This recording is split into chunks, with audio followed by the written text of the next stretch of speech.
Welcome to the Provider's Report, where we delve into the world of value-based healthcare. Our mission is to empower healthcare providers with the knowledge and tools they need to deliver exceptional patient care. Each episode, we explore best practices, innovative strategies, and real-world examples of how to achieve the highest standards in patient communication and outcomes. Join us as we transform the future of healthcare, one conversation at a time.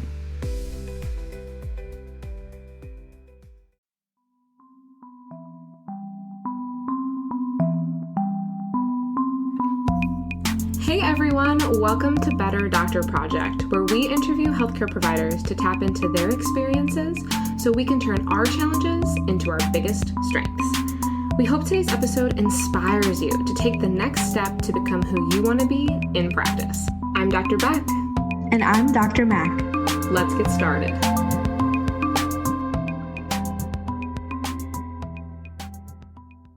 Welcome to episode 4 of Better Doctor Project. Before we get started, I just want to say that Dr. Mack and I are so overwhelmed by the response that we had on our launch day, June 9th. We hit our 1-month goal of total downloads after just 2 to 3 days. We obviously owe that all to you, our listeners. We cannot thank you enough. This has been such a fun and humbling experience. So please continue to contact us with any questions, comments, and any ideas that you have. Our launch featured 3 full episodes. So if you have not checked them out yet, please take a look at betterdoctorproject.com. Today's episode features Dr. Jim Eubanks, a current resident physician in the Department of Physical Medicine and Rehabilitation at the University of Pittsburgh Medical Center. Believe me when I say, this guy's good. You'll wish this episode went on forever, just like we did when we recorded it. He's going to be speaking about how to have that rock star team when taking care of patients and the overall concept of 21st century healthcare and why this current age of medicine and healthcare is so different from anything we've had in the past. He will give you the ideas and the tools that you need to get you inspired, to stay focused, and to make sure that you're providing that next level kind of healthcare for all of your patients. Healthcare is changing, and trust me, it's for the better. Take a listen and let us know what you think. Shoot us a message on Instagram at Better Doctor Project about what you thought of today's episode. Hello, Dr. Jim Eubanks. How are you today? I'm doing well. Thank you for having me. Thank you so much for joining us. Today, we're going to be talking a lot about what it means to be on a healthcare team, which is something that you know so much about, and pretty much what that does for patients. How does that influence us to care a whole lot more about patient values? How does that encourage our patients? How does it create this amazing environment to be a healthcare provider in? So to you, how would you describe a healthcare team? What does that mean to you? And what kinds of groups are there like this? That's a great question. So, I think the most concise definition is that it's a group of healthcare professionals who are using their unique knowledge and skills to really serve the needs of their patient. When I think about a healthcare team, my understanding of what that means has evolved since I've left both chiropractic school as well as medical school and really become more engaged as a rehabilitation physician. And that is a topic that we continue to develop in our understanding, but it is crucial to the future of healthcare. And I think we need to be aware of that. Oh, definitely. I know that there's a million benefits to this, but to you, what are the prime benefits that jump out to you in terms of having this kind of team? So one of the best examples to use is really the inpatient rehabilitation experience. I was not very aware of this until I became a resident and was spending a lot more time, of course, in inpatient rehab. But you have a collection of people who come together to really serve the needs of the patient. So in inpatient rehab, we have a physiatrist, which is a rehabilitation physician, which is what I am. And they're kind of on the spectrum of hospitalist. So you're taking care of medical issues, but there's a much more specific and intense focus on function and long-term outcomes. So that's one of the unique aspects of that being an inpatient role compared to a lot of the acute medicine that's taking place in the hospital setting. You also have nursing. You have a care team manager, who kind of coordinates things, particularly between the patient and their caregivers or family. You also have respiratory therapy in certain cases, particularly if it's a spinal cord injury or a traumatic brain injury patient. We have physical therapy, occupational therapy, speech and language pathology, sometimes recreational therapy, often neuropsychology. You have also rehab pharmacists, which there are pharmacists that specialize in rehabilitation. And then we have our consultants, our specialists that are going to continue to follow the patient while they're in inpatient rehab because of different needs. And that model is pretty amazing to experience. And, with that, something else that comes along is we have weekly meetings, and these take place typically for about 2 hours, where all of these different providers come together and discuss the patient and their needs, but from the perspective of the different professionals. So nursing takes time to explain from their perspective what the needs and obstacles are, as well as goals. Therapists do that. The physicians do that.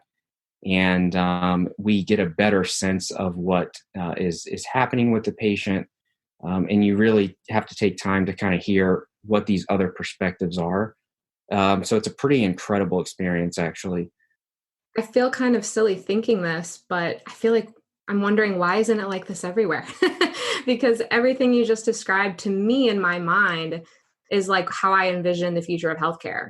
Everything that my patients are talking to me about what they're missing when it comes to their primary care, their specialists. I feel like this is what they're missing. They're missing that engagement from multiple providers. They're missing that collaboration. And when you mentioned that meeting, I know I worked as a chiropractic assistant actually at an office in Iowa that did that. Every single Monday morning, they went over every new patient, the plan, how they're doing, what still needs to be done. And I remember, I think I must have been 20 years old at the time, like a junior in undergrad. And I remember thinking, wow, I've never seen a chiropractic office do this. And I know that put everybody on the same page, our rehab assistants, all of our providers. And I guarantee you that the patients had better care because of it. Absolutely. And, a lot of the time we'll be discussing what the patient's needs are, but as well, we'll discuss the family or caregiver's needs, what their obstacles or concerns are for discharge. So it's a very enlightening experience, and it's pretty unique in medicine. There are occasional times where you see something like that. For example, a tumor board, which is where someone has some kind of cancer, and there's a complication about how to best manage that. So you'll get different specialists involved to sort of sit down at a table and discuss the case, right? And sometimes in medicine, we'll also see that with like morbidity and mortality or M&M conferences, where you go over something that happened that you want to try to prevent in the future. But in terms of dealing with the needs of a specific patient who's undergoing active care, it is a pretty unique experience like that. Absolutely. Can you think of any patient cases off the top of your head where having that team approach saved you guys in some kind of way? Like, let's say you found something clinically that you otherwise would not have caught. Maybe one provider found something that another provider missed, or just something where you were like, wow, I'm so glad we do this way. So there was a interesting case. So there are a few examples that would fit, into that question. But in terms of specific cases, there was a spinal cord injury patient earlier in the year who started having significant autonomic dysreflexia, which is one of the few true rehab emergencies that can evolve. And if they have a spinal cord injury, typically at the T7 or above, they can lose some of the vital sympathetic connections that regulate how the body responds to stressors and different, particularly cardiovascular needs. So this patient was having a very difficult time with the way their body was responding. And it turned out that they had essentially because of their spinal cord injury, they had a fracture in their spine, and it was essentially like a Charcot joint that was the physiologic stressor that their body was undergoing. So this is a very interesting kind of segue, but we often think about pain as perception. And the reality is that people with spinal cord injury, even though some of those pathways where conscious perception of pain is disrupted and they may not, quote, feel it, there are certain types of autonomic responses that continue to take place, right? Despite the fact that they do not perceive the actual pain itself. So this is an interesting philosophical question within the context of the way we're starting to think differently about pain in general, particularly chronic pain. But spinal cord injury is a unique population where you have a disruption in the conscious perception of pain, but you can still have insults to the body that elicit certain types of responses, as if the patient were undergoing some kind of experience with pain. This typically can happen with urinary tract infections, or even things as simple as having clothing that's too tight, right? So that can become a noxious stimuli for the patient. And this is what was happening, right? So there was a lot of confusion at first. No one knew what was happening. And it really wasn't until a spinal cord injury specialist got involved and said, hey, we need to go looking for some kind of noxious stimuli that could be causing this problem with the way that the patient is responding cardiovascularly. And it turned out that they had a pretty severe spinal fracture below their level of injury. So they were not able to report on that, right? If you ask them, are you having pain? Are you having problems? They'll say no. But it turned out that below their level of injury, they had a pretty severe fracture that was igniting this cascade of physiological responses. So that's where, someone with specialized knowledge had to come in and say, okay, everyone here is doing a great job with what they know, but I understand at a different level the kinds of things that could be causing this problem with the patient. And they went on the search for that and they found it. And in fact, I think our spinal cord injury now just recently graduated fellow, as well as one of our attendings, wrote that case up because it was very interesting. It is. And I think it really lets us know the importance of specialties. We don't really think about it all of the time, but there's a reason why we're not all supposed to know everything. We're supposed to work with each other. And that's such a good example. That's right. Absolutely true. And it's funny because I think talking about before, why isn't exactly this the way healthcare is for everybody? I feel like from a layperson perspective, you watch medical shows, House, all those fun ones, and everybody gets together and collaborates and talks about how they're going to work for the success of the patient. And you kind of assume that's how it is, right? You go through med school or a chiropractic school or whatever school you go to, and you think, okay, we figure out the problem, we find the pattern, we diagnose this, and we treat this. But that's just not how health works.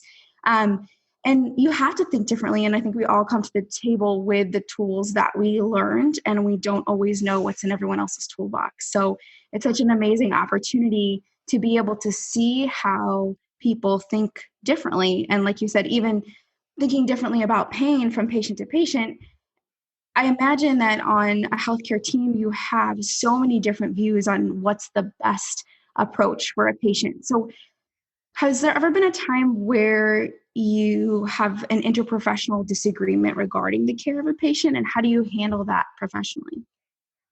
So that's a great question, and it can be fairly common depending on what's going on. So if you think about going back again to inpatient rehab, your job as a physiatrist on the inpatient rehab side is to serve as a specialist if you're taking care of a patient like a spinal cord injury or a traumatic brain injury where you have fellowship training in that thing. But you're also their generalist. So you're also the person who has to incorporate all of the information that's coming in from different specialists or different therapists, for example, and make that into some kind of comprehensive plan that makes sense. There can be cases where, you need to consult a specialist.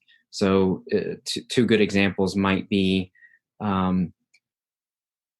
neurology and neurosurgery. I'll take one step back and give you a specific situation that I had that was very unique and eye-opening for me as an intern. And that was when I was on the acute stroke service.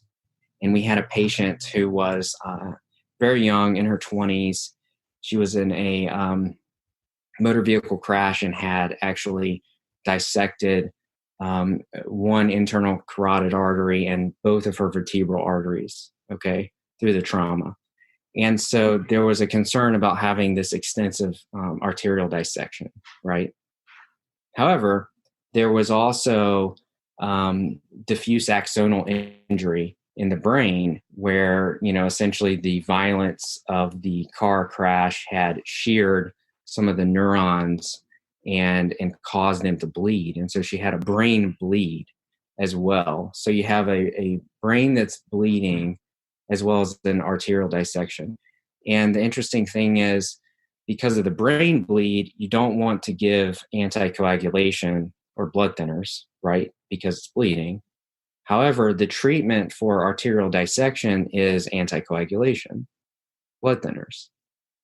You have this inherent conflict in terms of what your treatment should be, because both are very bad in this particular case. And so, being on the neurology stroke service, our job is to think about the brain bleed in this particular case, whereas it was more of the trauma team's job to think about the arterial dissections in that particular situation. And so there was a conflict, and there was a moment where we had to really get together as those two teams and say, what is the best option here in terms of treating this patient most appropriately? They're very young. Their potential for recovery is good. But if we don't make the right decision, it could be catastrophic in terms of them not meeting their potential recovery. So that's a great example that I can point to where, you have a direct conflict. The thing that stood out is we had to have face time. We had to come together as those two separate teams, explain our positions, and then ultimately make a decision based on risks and benefits, right? So which one of these two major problems is a little less problematic, potentially, right? I won't go any further with the ultimate decisions on that, but suffice it to say that it did work out well for that patient in terms of the decision being made. Great. So teamwork made that happen. I mean, imagine if you guys hadn't come together, who knows? Yeah, that's right. And it was interesting because, I was the intern at that point, and I was taking my instruction from a fellow, and I had to sort of convey, because I was the person kind of on the floor actually changing orders at the time. And it was the attending, trauma surgeon who had to sort of approach me and say, hey, here's the issue that we have with taking a particular approach. And so it was actually me as an intern interfacing with an attending who was, literally on my phone with the fellow.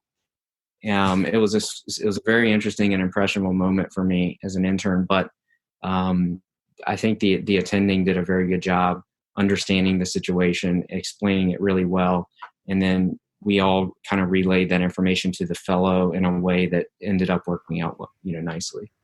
It's all about communication within your team. So that makes sense. Do you find that there are certain personality types that really mesh well together and form that strong team, or ones that clash? That's a good question. So I think it's important to note that in medicine, you are going to have and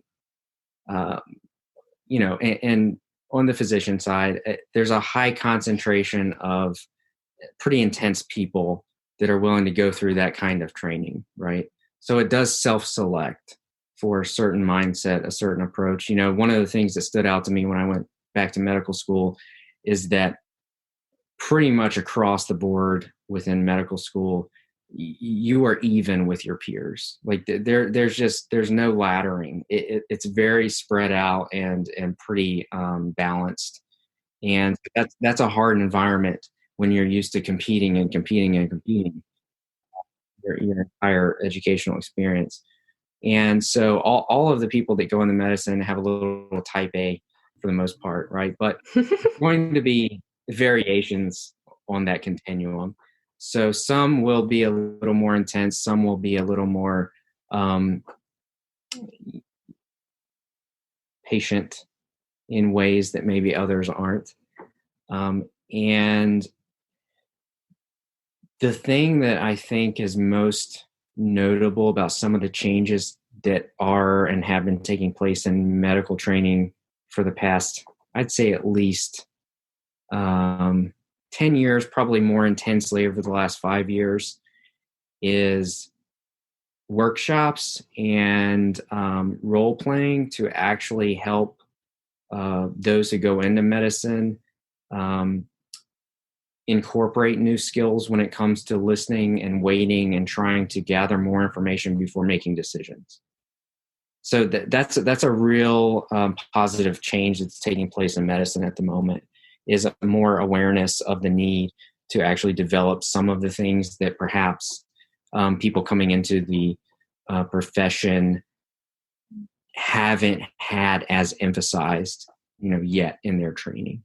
Because you have to realize that 21st century medicine is a team sport. That's a beautiful, beautiful thing. And I feel like it fits so well with BDP, because honestly, if you gain the skills needed to listen to your team members, to be patient, to read between the lines a little bit more and effectively communicate, that's going to transfer to your patients too. So it's kind of all wrapped up in one beautiful package here. So that's really exciting to know that that's how medicine is trending as well. And when we're talking about different personalities and what to look for docs that are looking to either be on a team, or maybe they're in solo practice, but they're looking for other providers to collaborate with, what are some things that they should look for in a prospective team member? Yeah, so I think it's a really good question to consider the changes that are taking place in healthcare in general when it comes to the concept of solo practice versus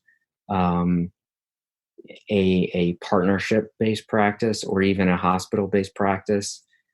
So I'm pretty sure that my stats are relatively right, even though I'm not fact-checking them at the moment. But so around 2014, when I started medical school, the number of physicians in this case who own their own practice was still around 50%, or close to a little above that.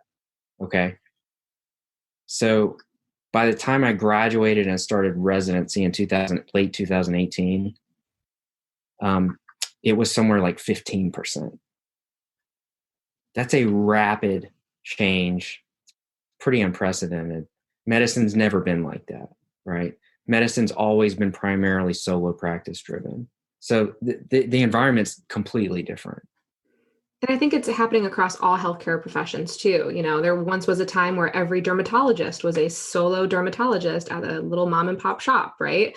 And same for chiropractic, same for all these other fields. And now they're increasingly, they're developing these really awesome group practices. And this conversation today really reflects, the clinical reasons why we should be doing this. But on the flip side, there are a lot of benefits outside of the clinical world where group practices are a good thing too. You have less physician burnout. Your docs can take time off. They can work together on projects. Patients can go to one place and get one thing from one provider and something else from another provider. I work with a chiropractor under the same roof, and some people come to me for their shoulders, but they want to see him for their ankles, and that's great that they have that option without having to go to two different locations. And I think that can be used kind of across the board in healthcare now.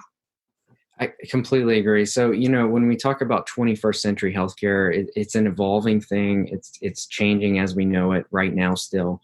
As I mentioned, it's a team sport, but a lot of what's changing about healthcare is driven by necessity.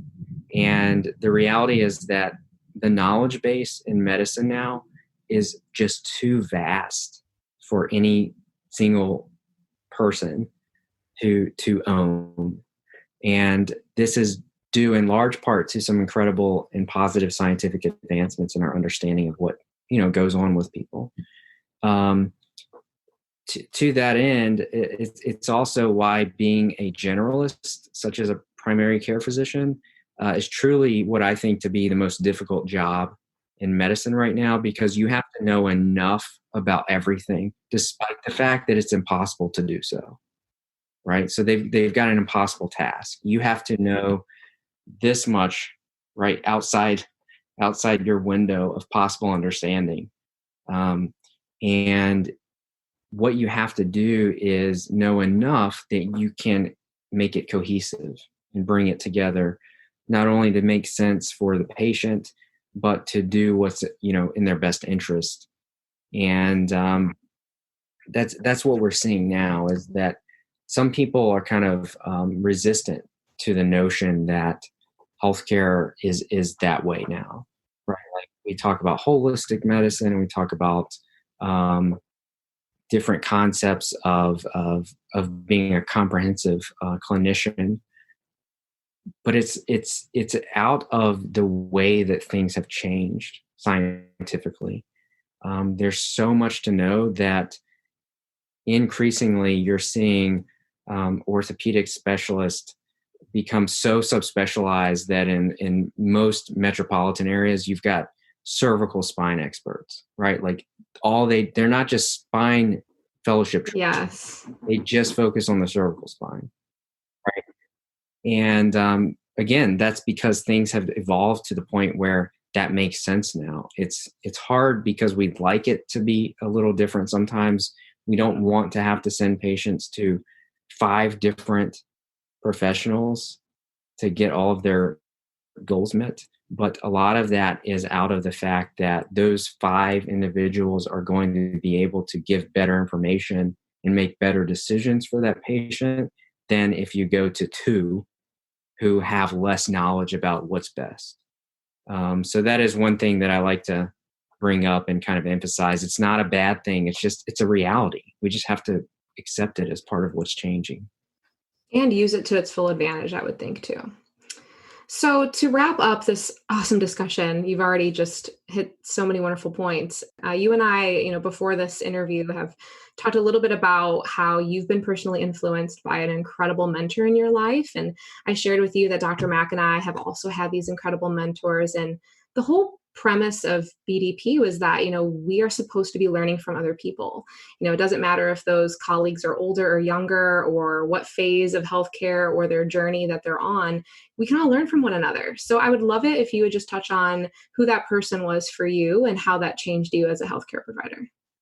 Yeah, so it's an interesting situation where I finished Logan in December 2009, moved back to Charlotte, North Carolina, where I went to high school. And was going to start an associateship, and did for 18 months in Charlotte. And the month before I was to officially begin, John Priester, who's the chiropractor that I was going to work with, said, there's a local spine conference run by the Ortho Carolina folks, and it's outstanding. They do it every Thursday morning. You should go. It'll be a good networking opportunity. So I go. This is a month again before I'm starting. And it happens to be that this spine surgeon, orthopedic spine surgeon, Craig Brigham, is giving the lecture. And I sat there, and this guy's just a master educator. But he was talking about the biopsychosocial model. And this is back in May of 2010. And he was talking about it with a confidence that I had never seen before. And that includes people that are now well known for being advocates of the biopsychosocial model. And so I went up to him afterwards. I said, I'm a new chiropractor. I don't know anything yet, but can I come spend time with you in clinic? And he sort of did like this. And he's like, of course. He was so surprised, that I was interested in doing that kind of thing. So it was really, that was the moment. We connected. He was extremely excited about the fact that someone else understood some of the depth to the kinds of needs that patients have when it comes to, in particular, chronic spine pain. And I began spending time with him in clinic. It was summer of 2011. he said, you need to go spend time with a good friend of mine named Jim Rainville. And Dr. Rainville is the spine chief at New England Baptist Hospital in Boston. He's a physiatrist, and he was developing this interdisciplinary back boot camp that had been in place since the 90s, and remarkably successful integrated approach that used physicians as well as therapists, and kind of coordinated ways to teach patients that they're not fragile. A lot of the things that we take for granted now that are part of the way we think when it comes to back pain, at that time was still relatively new. And so I went up there actually in the summer of 2011, 2012, and 2013. Had a big influence on me. Dr. Rainville has continued to play a role in my education, but Craig Brigham was a catalyst for me in terms of seeing how I could approach my clinical responsibilities in a more potent way for patients who had really exhausted their options in the system. And that was something that he took on in his own clinic and really sort of shared that with me. He did, unfortunately, pass away unexpectedly, actually the month before I ended up taking the MCAT. I'll never forget it. I was in an MCAT prep room with some other students at the time, and got a text message, and it said, did Dr. Brigham die? And I said, what? It was just the strangest thing, right? And so it ignited me to continue moving forward. And I feel like a lot of what I do today is actually a direct reflection of the role that he played in me becoming who I am in terms of a spine-oriented clinician. Well, I'm really happy you had him, because clearly he's done great things and he's always going to stay with you. I mean, as you continue to grow, because as we know, every year we grow more and more as providers, he'll be with you every step of the way. And Dr. Mack and I actually have the same mentor who has really helped us throughout our journey as a student and now as providers. And I just feel like when you have those people in your life, you always have that go-to person. And I'm sure she can attest as well. We're proud of everything you're doing. And I thank you so much for coming on today and sharing all this amazing knowledge and wisdom with us. Thank you so much for having me. Hey guys, Dr. Mack here. I hope you enjoyed Dr. Eubanks' stories today as much as I did. I felt like we were right along with him on some of those cases. It's really exciting to see 21st century healthcare driven by necessity for our patients. I wanted to remind you that there's going to be some tangible content coming out on our website very soon that's going to help you build the tools that you need to reach out and communicate with providers in your area in order to build that team-based approach, even as a solo practitioner. All that plus the show notes from today's episode can be found at betterdoctorproject.com. We loved connecting with you today on this episode of the Better Doctor Project. We can't wait to share our next podcast with you in just 2 weeks. Same time, same place. Until then, pop over to Instagram to follow us at Better Doctor Project or keep up with us at betterdoctorproject.com.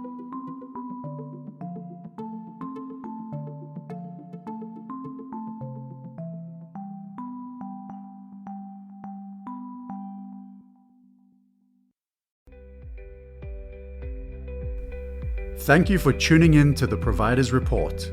We hope you found today's episode valuable and inspiring. To stay updated with our latest episodes, subscribe to our podcast wherever you like to listen. For more resources and continuing education opportunities, visit our website. Together, we can make a difference in the lives of our patients and truly set a standard for value-based healthcare.